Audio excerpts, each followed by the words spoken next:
함께 예배드리시는 여러분들의 심령 위에, 여러분들의 그 가정 위에 우리 하나님의 놀라우신 사랑과 은혜와 평강과 축복이 충만히 넘치시기를 간절히 주님의 이름으로 축원드립니다.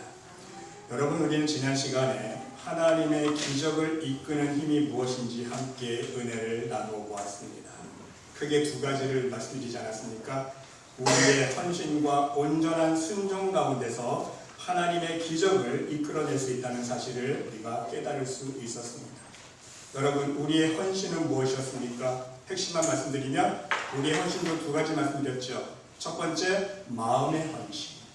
마음의 헌신은 마음에 단지 작정하는 게 아닙니다. 결심하는 게 아니에요. 하나님이 원하시는 마음의 헌신은 온전히 하나님 앞에 회개되어지는 심령이 되어지는 거예요. 밭갈이를 해야 돼요. 하나님 앞에 온전한 회개가 되어지고, 그 다음에 어떤 헌신이 있어야 됩니까? 믿음의 씨앗을 심는 헌신이 있어야 돼요. 왜? 하나님은 분명히 심은 대로 거두게 하시는 것이 축복의 원리 아닙니까? 심은 대로 거두게 되었어요.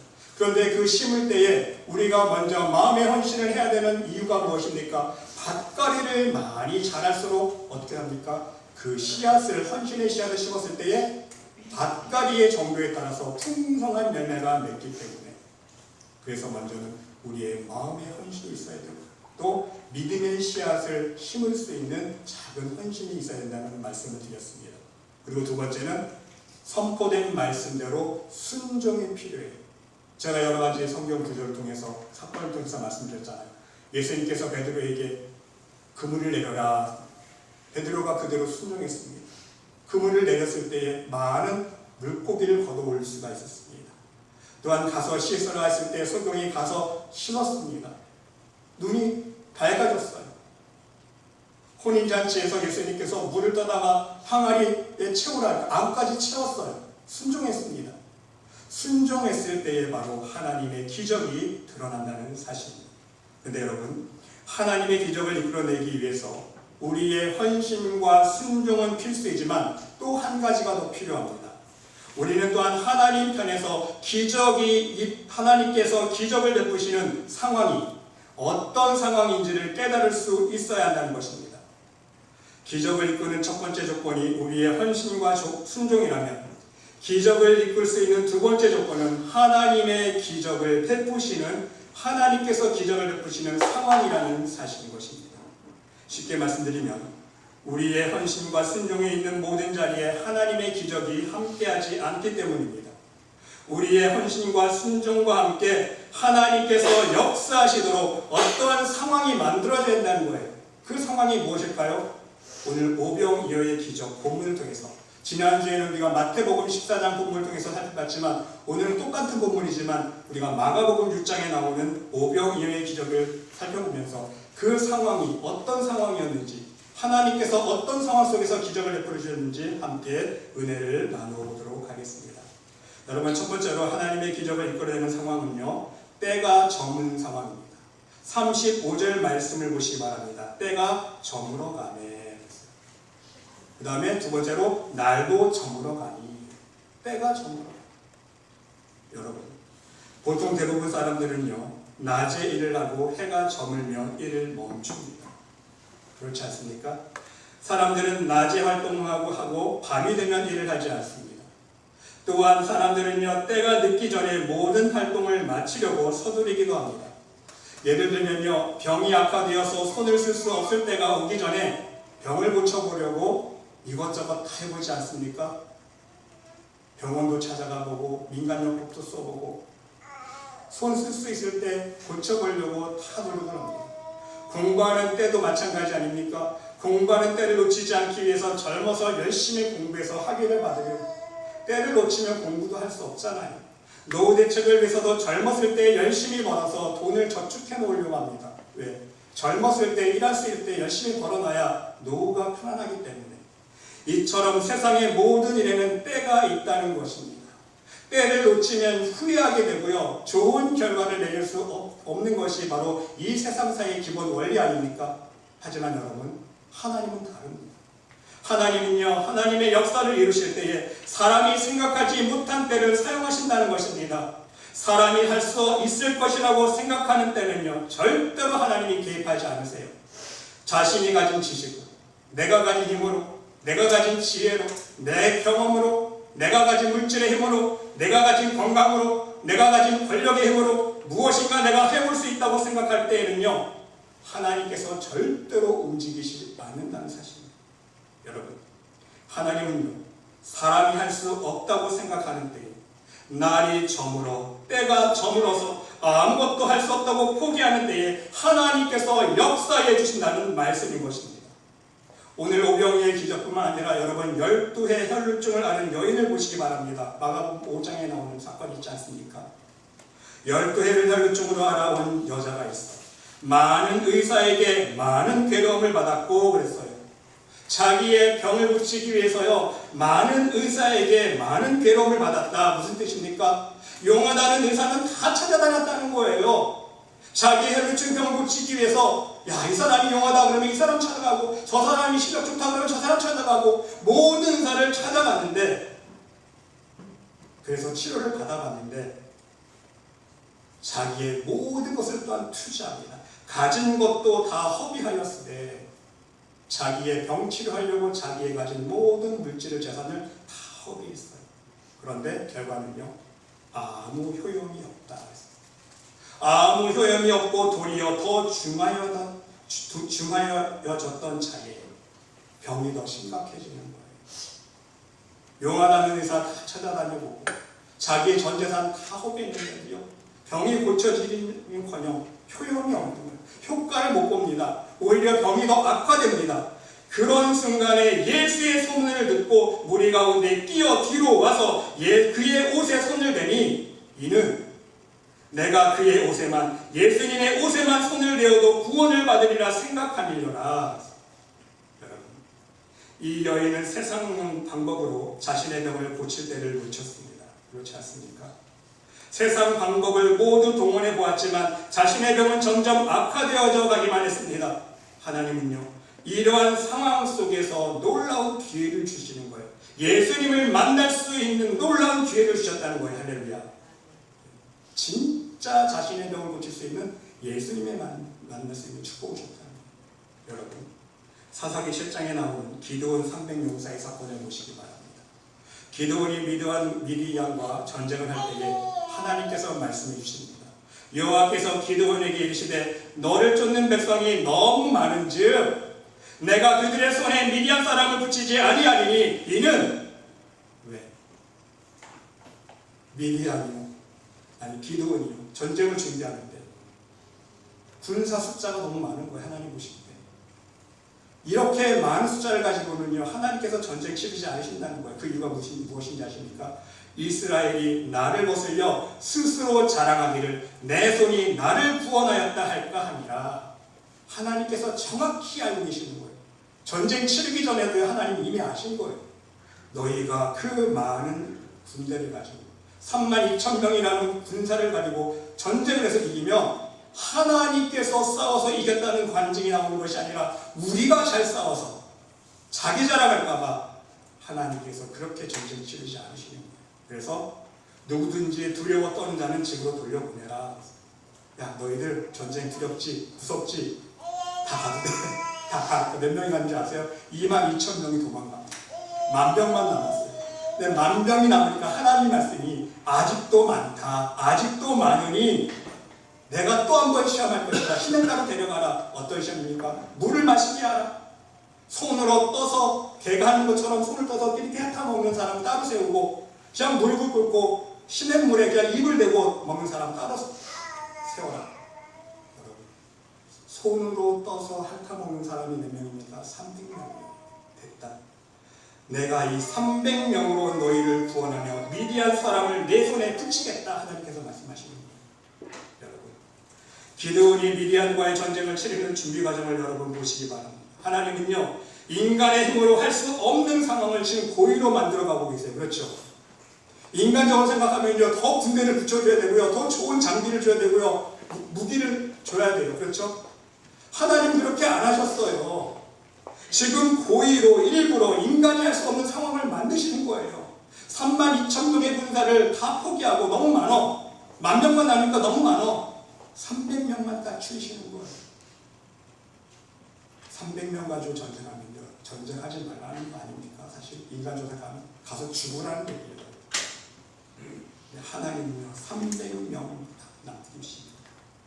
32,000명이라는 거대한 숫자로 싸워서 승리를 거두면 사람들은 분명히 이렇게 생각할 것을 하나님은 알고 계셨던 거예요. 우리가 잘 싸워서, 우리가 잘해서, 우리가 전술을 잘 짜서, 우리가 용감하게 잘 싸워서 승리했다고 잘난 척할 것 뻔하기 때문에, 자기 나라만 할 것 뻔하기 때문에 하나님이 이미 알고 계셨다는 말씀인 것입니다.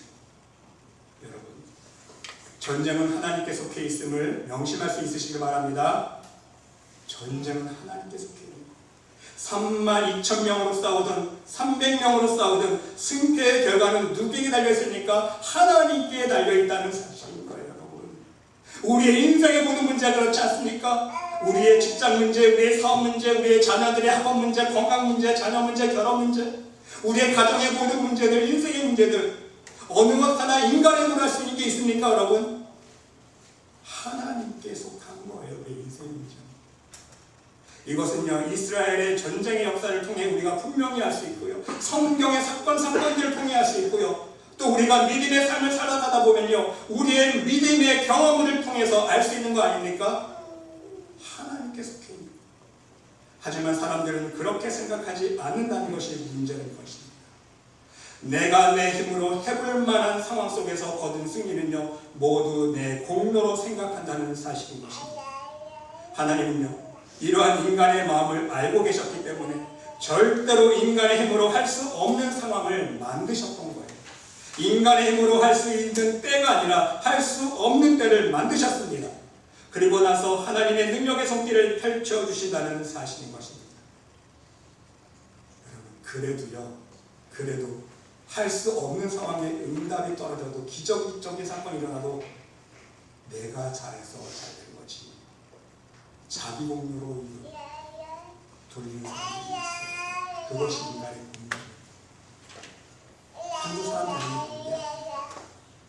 하나님께서요, 정말 절대할 수 없는 상황임에도 불구하고 하나님의 은혜로, 하나님의 능력의 손길로 해주셨음에도 불구하고요, 딱 응답 떨어지면요, 내가 잘해서 잘겠지, 잘 되려니까 잘 된 거겠지, 내가 그동안 얼마나 열심히 노력했는데. 하나님의 은혜를 자기 공로로 돌리는 사람들이 얼마나 많으십니까? 그러니까 하나님의 역사를 펼쳐주실 때 철저하게 인간이 할 수 없는 상황을 하나님께서 만드신다는 거예요. 사랑하는 성도 여러분, 여러분의 인생 속에서 때를 놓친 것이 있으십니까? 걱정하지 않기를 바랍니다. 여러분이 놓쳐버린 때는요, 바로 하나님의 역사심을 체험할 수 있는, 하나님의 기적을 이끌어낼 수 있는 절호의 기회임을 명심할 수 있으시길 바랍니다. 여러분이 놓친 때를 믿음으로 하나님께 간구할 수 있으시기를 바랍니다. 하나님은요, 인간의 힘으로 해볼 수 있는 때가 지났어도 때가 이미 저문 상황을 통해서 하나님의 기적의 손길을 펼쳐주신다는 사실을 여러분 명심할 수 있으시길 바랍니다. 오늘 오병이어의 기적도 마찬가지예요. 때가 이미 저물었 때, 아무것도 할 수 없는 때에 오병이어의 기적이 일어났다. 두 번째는요, 하나님이 역사하시는 상황은요, 빈들의 상황입니다. 두 번째로 35절 읽어보니까 어떤 상황입니까? 이곳은 어떤 곳? 빈들이요. 빈들이요. 벼가 우수수 있는 벼밭이 아니에요. 과일들이 주렁주렁 매달려 있는 과수원이 아니었습니다. 그렇죠? 들이긴 들인데 어떤들? 빈들. 텅텅 빈 아무것도 없는 빈들. 아무것도 없는 상황 속에서 일어났다는 것입니다.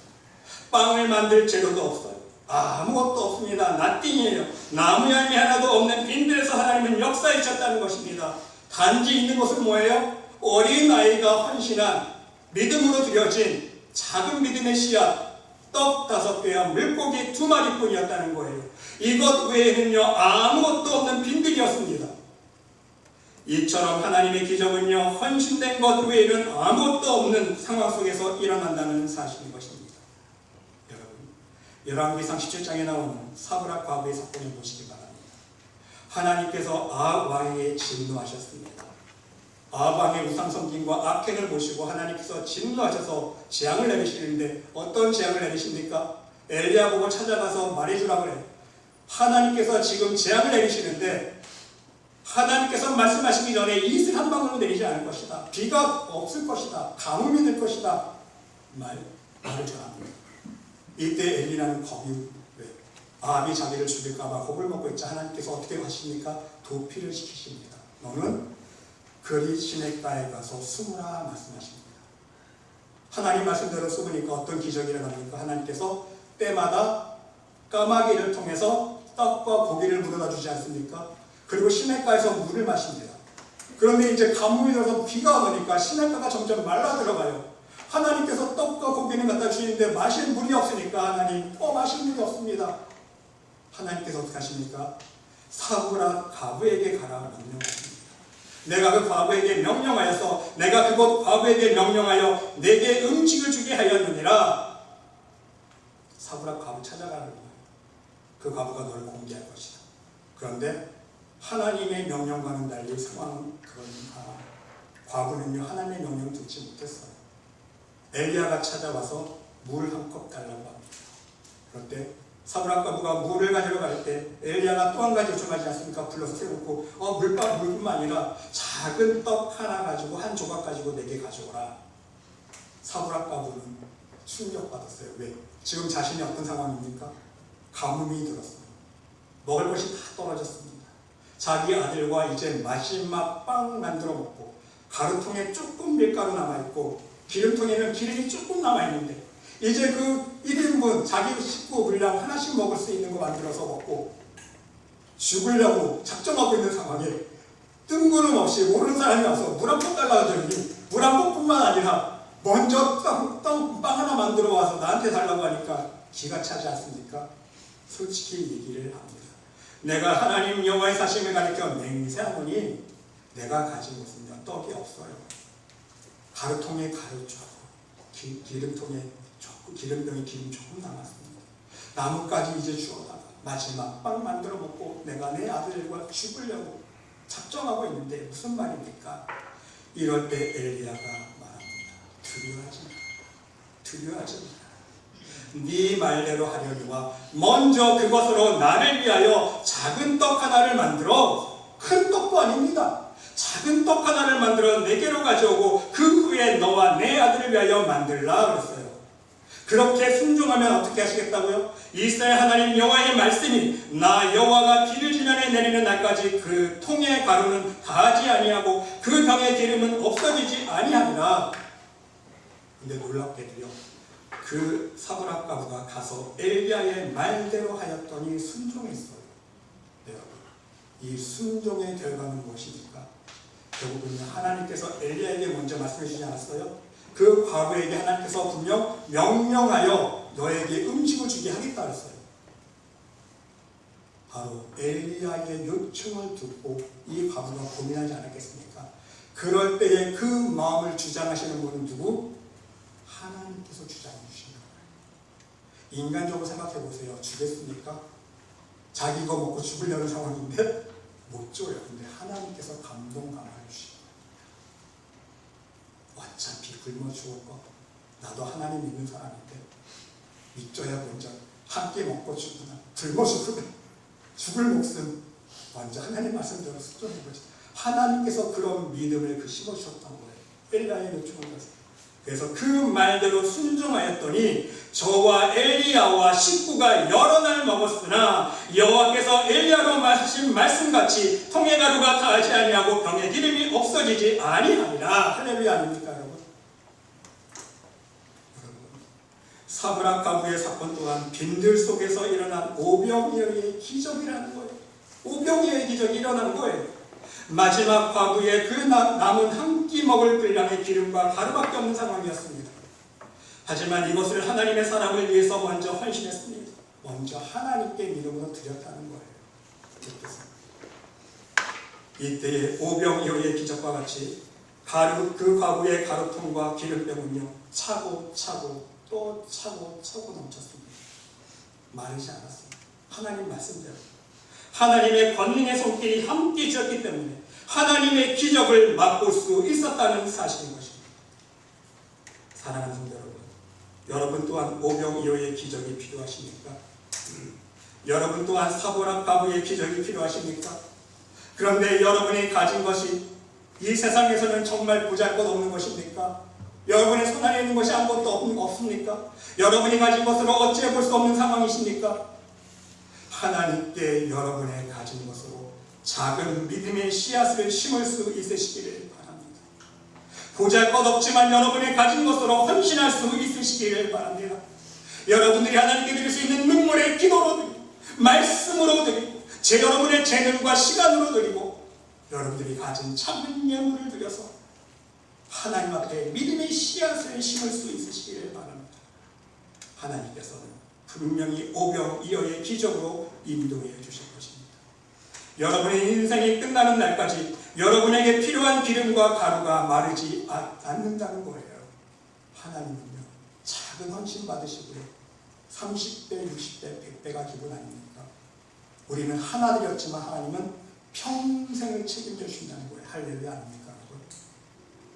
오직 믿음으로 여러분의 빈들의 상황을 12광주리가 남아도 풍성한 축복의 다리로 만들 수 있는 믿음의 사람들이 될 수 있으시기를 간절히 주님의 이름으로 축원드립니다. 마지막 세 번째는요, 하나님의 기적을 이끌어내는 상황은요, 갈급하고 목마른 상황입니다. 여러분, 오병이어의 기적이 일어난 상황을 다시 한번 돌아볼 수 있으시기를 바랍니다.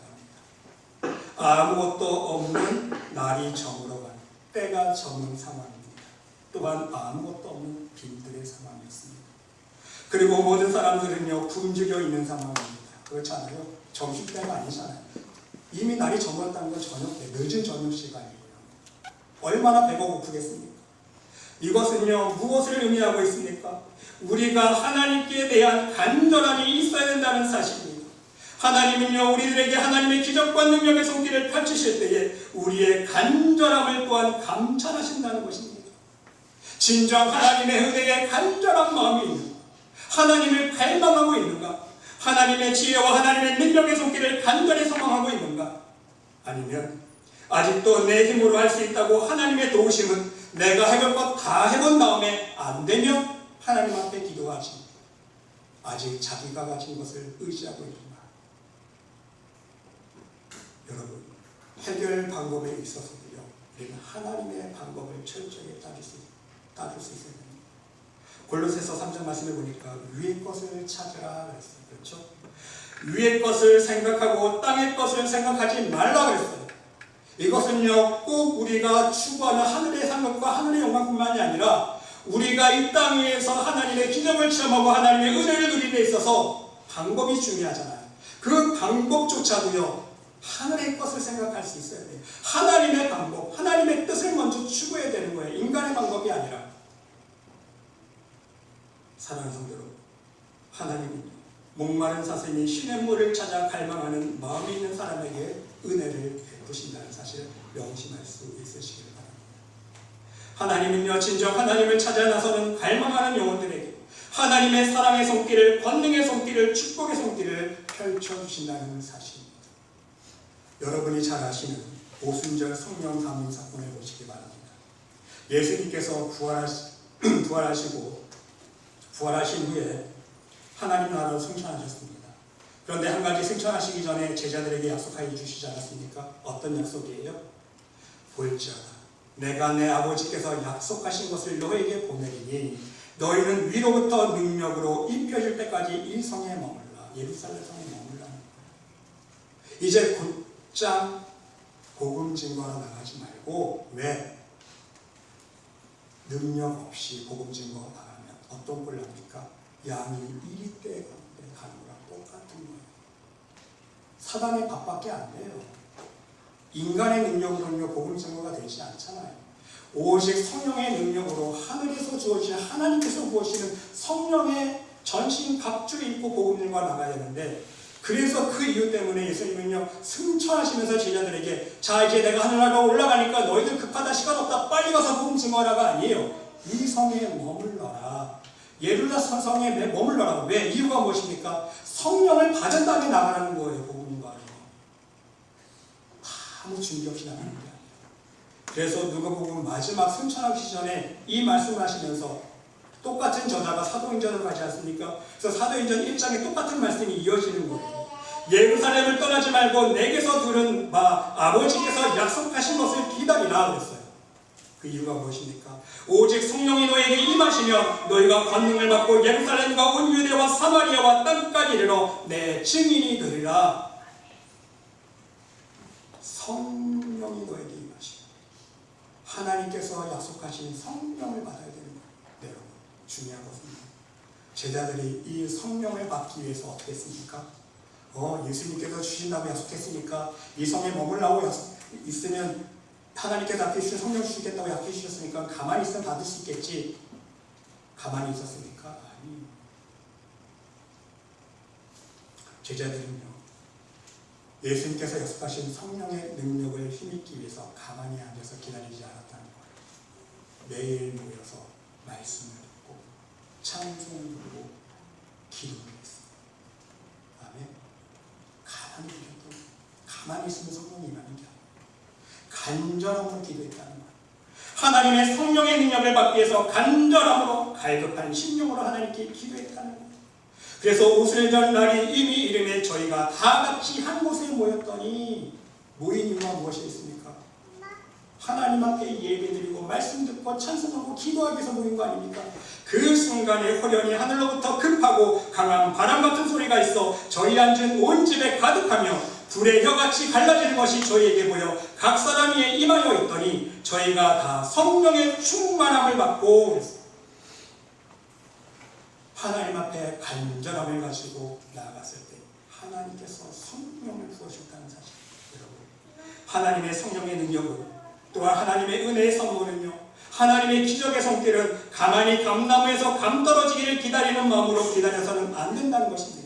하나님의 은혜가 없으면 나는 안 됩니다. 하나님의 은혜가 없으면 나는 죽습니다. 나는 아무것도 할 수가 없습니다. 하나님의 기적적인 능력의 도움이 없으시면 나는 아무것도 할 수 없다는 간절한 마음으로 하나님 앞에 나아갈 수 있어야 돼요.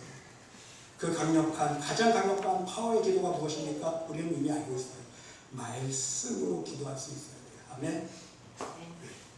말씀으로만 우리의 심령을 찔러 쪼갤 수 있기 때문에 말씀으로만 우리의 심령이 거듭나고 말씀이 우리의 힘이 되고 영의 양식이 되어서 우리의 심령이 거듭났을 때에 비워진 만큼 거듭난 만큼 하나님께서 성령으로 채워주시기 때문인 것입니다. 시편 42편 1편 보시기 바랍니다. 하나님이요, 사슴이 신의 물을 찾기에 갈급함같이 내 영혼이 주를 찾기에 갈급하나이다. 시편 63편 1절에도 보니까 하나님이여 주는 나의 하나님이시라. 내가 간절히 주를 찾되 물이 없어 마르고 황폐한 땅에서 내 영혼이 주를 갈망하며 내 육체가 주를 앙모하나이다. 하나님 앞에 간절한 마음으로 하나님의 은혜를 갈망하는 마음이 있어야 된다는 거예요. 그런데 더 중요한 것이 있어요. 여러분, 갈망하되 하나님의 은혜의 속기를 갈망하되 하나님 보시기에 무엇이 옳은지 그른지 분별할 수 있어야 된다는 거예요. 무슨 뜻인지 아세요? 시편 119편에 보니까 주의 말씀의 맛이 내게 어찌 그리 단지요 내 입의 꿀보다 더 달이니이다. 주의 법도들로 말미암아 내가 명철하게 되었으므로 모든 거짓 행위를 미워하나이다. 여러분, 지금 시편 기자가 하나님의 말씀이 꿀송이보다 더 달다고 고백하면서 무슨 고백을 하고 있습니까? 내가 하나님의 말씀의 복도 때문에 하나님의 말씀으로 인하여 내가 명철하게 되어서 모든 거짓 행위를 미워하게 되었다는 거예요. 무슨 뜻이에요? 영적 분별력이 생겼다는 거예요. 하나님 보시기에 무엇이 선이고 하나님 보시기에 무엇이 악인지, 뭐가 그릇된 것이고 뭐가 옳은 것인지 분별할 수 있는 지혜가 어디로부터 오는 거예요? 그거니 하나님의 말씀으로 온다는 거예요. 그래서 주의 법도들로 말미암아 내가 명철하게 되었다. 그래서 영적 분별력이 생겼다는 뜻인 거 아닙니까, 여러분? 여러분, 이 시편 저자의 고백이 여러분 모두의 고백이 될 수 있으시기를 바랍니다. 여러분의 영혼이 신의 물을 찾는 사슴의 갈망함을 소유할 수 있으시기를 바랍니다. 그런데 그 갈망함이 나의 육신의 정욕이 되어서는 안 되는 거예요. 그래서 말씀 안에서 분별력이 필요한 거예요, 여러분. 사람들이 갈망한다고 다 그것이 성령의 소욕으로 갈망하는 게 아니에요. 어떤 사람은 열심히 된다고 갈망한다고 갈급하다고 자기의 육신의 정욕대로 열심히 내는 사람이 있어요. 육신의 정욕을 채우기 위해서 갈망하는 사람이 있어요. 왜? 세상 것만 채우기 위해서 내 자식 잘 돼야 되고, 내가 사업 잘 돼야 되고, 내가 좀 잘 돼야 되고, 내가 잘 먹고 잘 살아야 되고, 내가 좋은 거 사야 되고, 온갖 이 땅의 것 육신의 정욕을 채우기 위해서, 자기 육신의 것을 채우기 위해서 갈망하면 안 된다는 거예요. 오직 성령의 소욕을 쫓아서, 할렐루야, 하나님이 기뻐하시는 것을 갈망할 수 있어요. 그래서 분별력이 필요한 거예요. 그래서 말씀 안에서 우리의 갈망함이 진정 우리의 육신의 소욕이 아니라 하나님 기뻐하시는 성령의 소욕이 될 수 있도록 말씀 안에서 깨어서 올바른 갈망함으로 기도할 수 있어야 한다는 말씀입니다. 그리고 더 나아가서 여러분의 상황이 때가 저물어 아무것도 할 수 없는 상황일지라도, 마르고 황폐한 빈들, 빈 땅, 아무것도 가진 것 없는 상황일지라도 오직 하나님의 은혜만을 갈망하는 간절한 믿음으로 여러분의 손안에 있는 작은 것으로, 그 작은 것에 여러분의 마음의 정성을 들여서 하나님 앞에 헌신할 수 있으시기를 바랍니다. 그리고 오직 하나님의 은혜만을 갈망하는 간절한 믿음으로 여러분이 할 수 있는 것에 순종할 수 있으시기를 바랍니다. 이것을 통해서 하나님은요, 하나님의 놀라우신 은혜의 손길로, 기적의 손길로, 축복의 손길로 인도해 주신다는 사실입니다. 사랑하는 성도 여러분, 여러분의 상황이 만일 오늘 본문 말씀의 상황이시라면, 이미 때가 저물었고 빈들의 상황이시라면 낭망하지 마세요. 실망하지 마세요. 오직 하나님만을 의지하는 갈망하는 마음, 그 믿음으로 하나님의 기적을 이끌어낼 수 있는 여러분 모두가 될 수 있으시기를 간절히 주님의 이름으로 축원드립니다. 하나님,